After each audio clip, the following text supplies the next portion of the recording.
ఆంధ్రప్రదేశ్లో విద్యుత్ రంగ అభివృద్ధిపై మంత్రి గొట్టిపాటి రవికుమార్ కీలక వ్యాఖ్యలు చేశారు. 2014కి ముందు రాష్ట్రాల్లో విద్యుత్ కోతలు, విద్యుత్ వినియోగంపై జరిమానాలు వంటి సమస్యలు ఉండేవన్నారు. 2014లో చంద్రబాబు నాయకత్వంలోని ప్రభుత్వం అధికారంలోకి వచ్చిన తర్వాత విద్యుత్ వ్యవస్థను గాడిలో పెట్టిందన్నారు.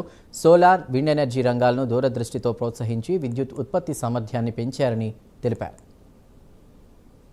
విద్యుత్ సంస్కరణలు కానీ అదే విధంగా నియంత్రణ మండలిని ఏపీఆర్సీని కానీ తీసుకొచ్చిన వ్యక్తి ఎవరు ఉన్నారంటే దేశం మొత్తమేనా చంద్రబాబు నాయుడు గారు అని చెప్పడంలో ఏమాత్రం కూడా సందేహం లేదనమాట. అదేవిధంగా 2014లో మనం కొత్తగా రాష్ట్రం ఏర్పడే నాటికి అప్పుడు ఉమ్మడి ఆంధ్రప్రదేశ్ లో విద్యుత్ పరిస్థితి ఎలా ఉందో కూడా మీ అందరికి తెలియదు కాదు. దాదాపు విద్యుత్ వాడితే ఫైన్లు వేసేవాళ్ళు. దాదాపు 6 నుంచి 8 గంటలు కరెంటు పోయేది. దాదాపు 6 గంటల నుంచి 8 గంటలు విద్యుత్ హాలిడే ఇచ్చేవాళ్ళు. వారానికి 7 రోజుల్లో 3 రోజులు పవర్ ఆపని చెప్పేవాళ్ళం కంపెనీలు అన్నింటిని కూడా. ఆ విధమైన పరిస్థితుల్లో నుంచి గడిచిన మనం కొత్తగా రాష్ట్రం ఏర్పడిన తర్వాత 6 నెలల్లోనే ఏ విధంగా విద్యుత్ సంస్థని గాలిలో పెట్టారో అది అందరికి కూడా మీకు తెలియదు కాదు, మరొకసారి గుర్తు చేయాల్సిన అవసరం ఉంది.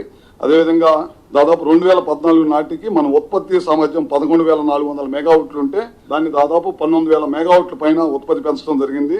అదే కాకుండా దాంతో పాటు 24 గంటలు కరెంట్ ఇవ్వటం, మళ్ళీ ఇండస్ట్రీస్ కి పవర్ ఇవ్వటం, మళ్ళీ ఒక రకమైన మనం రాష్ట్రం విభజన చేయబడిన తర్వాత మళ్ళీ ఇండస్ట్రీస్ లో కానీ వినియోగదారులో కానీ ఒక కాన్ఫిడెన్స్ బిల్డ్ చేసి మళ్ళీ గాలిలో పెట్టిన సంగతి ఒకసారి మేము ముందుకు మీకు తెలియజేస్తున్నాను.